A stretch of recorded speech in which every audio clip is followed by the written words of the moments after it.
ඒ යාළුවෙක් ඉඳලම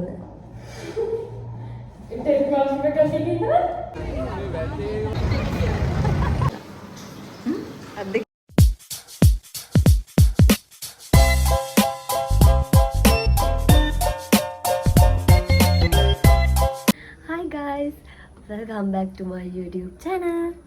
ඉතින් ඔයගොල්ලෝ හැමෝම හොඳින් ඉන්නවා කියලා මම හිතනවා. දැන් මම ඉවෙන්ට් එකකට යන්න තමයි රෙඩි වෙලා ඉන්නේ. ජප්පුර කඩමණ්ඩිය අපේ යුනිවර්සිටි එකේ ඉවෙන්ට් එකක්. ඉතින් ඔයගොල්ලොත් එක්කත් ඒක ෂෙයා කරගන්න තමයි මම එහෙනම් යා. ඉතින් මම මුලින්ම ගියා ඇඩ්මිෂන් ගන්න.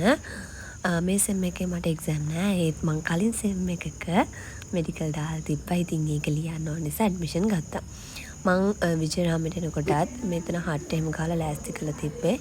ඊට පස්සේ මං ගියා කැෆෙටේරියා එකට. මේ කඩමණ්ඩිය කරන්නේ ස්ටාර්ට් හබ් කියන ක්ලබ් එකෙන්. ඉතින් මං ඒක එක්සිකියුටිව් බෝඩ් එකේ ඉන්නවා. එතකොට එක්සිකියුටිව් බෝඩ් එකනොත් මෙතන ස්ටෝල් එකක් කරනවා. ඒකට අපිට දේවල් ලෑස්ති කරන්න තිබ්බා. ඉතින් අපි කරේ රෝස් පාන් කොත්තු එක්ක ප්ලේන් ටී ස්ටෝල් එක. ඉතින් මෙතන කාටිය කැරට් කපනවා, ලුණු සුද්ධ කරනවා, ලොකු වැඩක් කරා. ඊට පස්සේ අපිට ගොඩක් අය උදව් කරා. අනික ක්ලබ් එකේ නැති අයත් ඇවිල්ලා අපිට ගොඩක් උදව් කරා. විශ්වාස කරන්න මෙතන යන්න දන්නේ නැති අය ඉන්නවා. ඒත් අපිට වැඩේ සක්සස් කරගන්න පුළුවන් න. ඉතින් මේ ප්ලේන් ටී හදන ගමන් ඊට පස්සේ අපි බඩුත් අරගෙන ගියා ඉස්සරහට. ස්ටෝල් එක තියෙන තැන අපි ගැමි ගෙදර තමා අපේ ස්ටෝල් එක තිබ්බේ. ඉතින් එතන ඉඳන් තමයි මේ වීඩියෝ එක ගත්තේ. ඒතකොට පටාගෙන තිබ්බේ නැහැ. ඊට පස්සේ අපි ගියා රෙඩි වෙන්න. මොකද අපිට කොස්ටියුම් එකක් දීලා තිබ්බා. ලුංගිය එක කළු පාට ලුංගියක් එක්ක වයිට් කලර් টොප් එකක් අඳින්න තමා තිබ්බේ. ඊට පස්සේ අපි වොෂ්රූම් එකට ඇවිල්ලා රෙඩි වුණා. ඒ වෙලේ අපිට ටයිම් තිබ්බෙත් නැහැ. ඉක්මනට කලබලේ. ඒ නිසා වෙන තැනක් තිබ්බෙත් නැහැ අඳින්න. මෙහෙම තමයි ඉතින් කරන්නේ. ඉතින් අපිට හැමදේම මැනේජ් කරගන්න වෙනවනේ. ඉතින් මං දැන් ඉන්නේ 4th year. 4th year first sem එකත් ඉවරයි. ඉතින් තව මාස 6ක් වගේ තමයි මට යුනිවර්සිටි ලයිෆ් එක එන්ජොයි කරන්න තියෙන්නේ. ඉතින් මම හැම ඉවෙන්ට් එකකටම පුළුවන් විදියට පාටිසිපේට් කරනවා. ඇත්තටම මට ඕනේ නැහැ රිග්‍රෙට් කරන්න කැම්පස් එකෙන් අවුට් වුණාට පස්සේ අයියෝ මට මේ ඉවෙන්ට් එකට යන්න බැරි වුණානේ. අයියෝ මට මේ දේ කරන්න බැරි වුණානේ. අපරාධ මේකට යන්න තිබ්බේ කියලා රිග්‍රෙට් කරන්න ඕනේ නැති නිසා මම පුළුවන් තරම් මගේ ටයිම් එක මැනේජ් කරගෙන හැම ඉවෙන්ට් එකටම හැම දෙයකටම පාටිසිපේට් කරන්න බලනවා. ඇත්තට මේකට හේතුව තමා ඉස්කෝලේ කාලේ මම ගොඩක් බාහිර වැඩ කරේ ගොඩක් අඩුවේ. ඒ කියන්නේ මම ස්පෝර්ට්ස් කරෙත් නැහැ. කරාටි කරා. කරාටි කරෙත් ග්‍රීන් බෙල්ට් එක වෙනකම් විතරයි.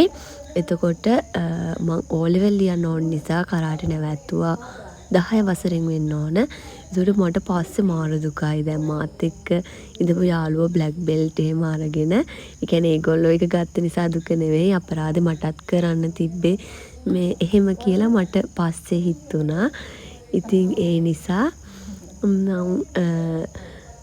ඇත්තටම මට ඒ දේවල් නිසා ඉතින් අනික දැන් ස්කූල් එකේ ළමයි එක එක දේවල් වීඩියෝස් දාද්දී දුකයි. ඉතින් ඒ දවස්වල බාහිර දෙයක් මුකුත්ම කරේ නැහැ කියන එක යුනිවර්සිටි ලයිෆ් එකෙත් එන්න ඕනේ නැහැ කියන එක මං හිතේ තියාගෙන මම පුළුවන් විදියට ඉතින් සමහරලාට යාළුවෝ එනවා. එහෙම නැත්නම් මං අපේ අක්කට කතා කරනවා. අක්කත් ජප්පුරේම ඉන්න නිසා.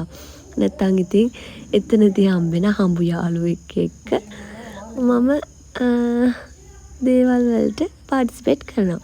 හරි ඉතින් අපි ඉක්මනට ටුක් ගාලා රෙඩි වෙලා තව බඩු ටිකක් තිබ්බා කැෆෙටේරියා එකෙන් ගන්න. අපි ආයෙමත් ස්ටෝල් එක තියෙන තැනට ආවා. ඉතින් එතකොට නම් පටන්ගෙන තිබ්බ ඇනවුස්මන්ට් එක එහෙමත් දීලා අපේ ස්ටෝල් එකේ කට්ටිය හිටියා. වැඩ කරන කට්ටිය හිටියා. මේ වෙනකොට අපේ වැඩ ඔක්කොම ඉවරයි. ඒ නිසා අපි පොඩ්ඩක් ඇවිදින්න ගියා. ඉතින් එදා දවසේ මට ඇවිදින්න මේ ස්ටෝල්ස් බලන්න මටම හරියන යාළුවෙක්ව හම්බ වුණා. ඒ නිසා පොඩ්ඩක්වත් බෝරින් වුණෙත් නැහැ. අපි ඉතින් එහා කෙළවර ඉඳලා මෙහා කෙළවරට වෙනකන් ස්ටෝල්ස් වලට ගියා. ඉතින් මෙතන ගොඩක් යුනිවර්සිටි එකේ එක ෆැකල්ටිස් වලින් ක්ලබ්ස් වලින් ඩිපාර්ට්මන්ට්ස් වලින් එහෙම ස්ටෝල්ස් දාලා තිබ්බේ. ඒ වගේම අවුට්සයිඩර්ස්ලාත් ඇවිල්ලා තිබ්බා. සමහර විට මේ තියෙන සමහර ස්ටෝල්ස් වලින් අයව ඔයගොල්ලෝ Facebook TikTok වලින් උනත් දැකලා තියෙන්නත් පුළුවන්. ඊට පස්සේ මේ වගේ සින්දු එතකොට ඩාන්ස් එහෙමත් තිබ්බා. අපි ඒවත් බැලුවා. ඊට පස්සේ අපි මේ මොනවද මේ මොජිටෝ එකක් බිව්වා. මේක 100යි උනේ. ඊට පස්සේ අපි ඒකත් බීලා තව ටිකක් ගියා. ඒක බොන ගමන් පොඩ්ඩක් ඇවිත්තා. ආයිමත් අපි කොත්තු එකක් ගත්තා. අපි පොඩ කෑවේ නැත්තම් දෙන්නගෙන් බඩ පුරිනොත් අපිට ගොඩක් දේවල් කන්න බැරි වුණා. වෙන නිසා කොත්තු එක 200යි. ඊළඟට බ්‍රවුනි එකක් ගත්තා. ඒකත් 200යි උනේ. ඊළඟට මේකේ ට්‍රක් එකක් තිබ්බා. ඒක උඩ කැෆෙටේරියා එකක් තිබ්බා. අපි දෙන්න ඒකටත් නැග්ග මොනවද වෙන්නේ කියලා බලන්න. ඊළඟට අපි ගියා අර වන් ෂොට් කියලා තියෙන යන්නේ එකක් ගන්න. මේක මම මේ try කරන first time. හැබැයි මම ඒක වන් ෂොට්ම බිව්ව නවත්තන්න නැතුව හැබැයි චුට්ටක් වෙලා ගියා. මේකත් උනේ 100යි. ඊළඟට අපි ගියා සබ්මැරීන් කන්න. මෙතන හොට් ඩොග්ස් තිබ්බා. ඒත් අපි සබ්මැරීන් තමයි කෑවේ. ඊට පස්සේ මගේ යාළුවත් කිව්වා එයාට වන් ෂොට් try කරන්න ඕන කියලා. ඊට පස්සේ අපි දෙන ආයිමත් එතෙන්ට ගියා. මෙහෙම තමයි. ඉතින් එදා ඉවෙන්ට් එක හොඳට තිබ්බා. ලස්සනයි. ඉතින් මේක මගේ කඩමණ්ඩියට සහභාගී වෙන පළවෙනි සහ අන්තිම වතාව වේවි. ලබන අවුරුද්දෙත් හිටියොත් ජීවත් වෙලා හිටියොත් අනිවාර්යයෙන්ම මම එනවා. ඉතින් ඊට පස්සේ අපි මේ බල්බ් වගේ තැනටත් ඇවිල්ලා ඒ ඩෙකොරේෂන්ස් එක ෆොටෝස් ටිකක් ගත්තා. මෙතන දිගටම සින්දු කිව්වා. ඒකේ ක්ලාස් එක මම කම්බගෙන ඇවිල්ලා හිටියා.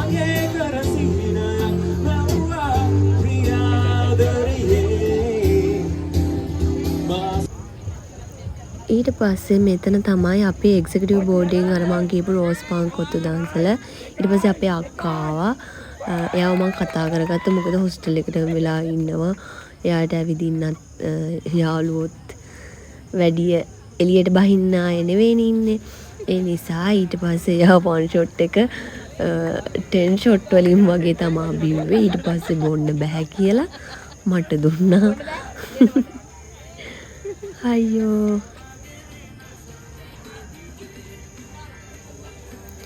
ඊට පස්සේ මෙතන ගොන් කරත්තෙකුත් තිබ්බා. ඒත් අපිට ඒකට යන්න බැරි වුණා. අපි මේ කළුවරේ වීඩියෝස් ටිකකුත් ගත්තා. අපි හරිම ආසාවෙන් හිටියේ මං ගොන් කරත්තේ යන්න. ඒත් ඒක අපි ටිකකින් ඇවිල්ලා බලනකොට තිබ්බේ නැහැ. ඊට පස්සේ අක්කවත් එක්කගෙන මං අර ට්‍රක් එක උඩ තිබ්බ කැෆෙටේරියා එකට ගියා. එතන ඉඳන් ගත්ත වීඩියෝස් ටිකක් තමයි මේ පේන්නේ නැහැ ගස තියෙන නිසා. ඊට පස්සේ අපි අර ෆැන්සි අයිටම්ස් ගන්න බලන්න ගියා. එතන තිබ්බා ඉයරින්ග්ස් රින්ග්ස් අනම්මනම් අර ගෑල්ලම යාසි චූටි දේවල් ගොඩාරියක් තිබ්බා. ඒතර මං අතේ දාගෙන ඉන්න බෑන්ගල් වගේ බෑන්ගල්ස් ගොඩාක් තිබ්බා. අපි ඒවත් අරගෙන ඊට පස්සේ අපි ගත්තා ඉයරින්ග්ස් ගත්තා නම. ඉතින් එහෙම තමයි අපේ දවස ගෙවුනේ. එහෙනම් ඉතින් මං ගිහින් එන්නම්. බයි බයි.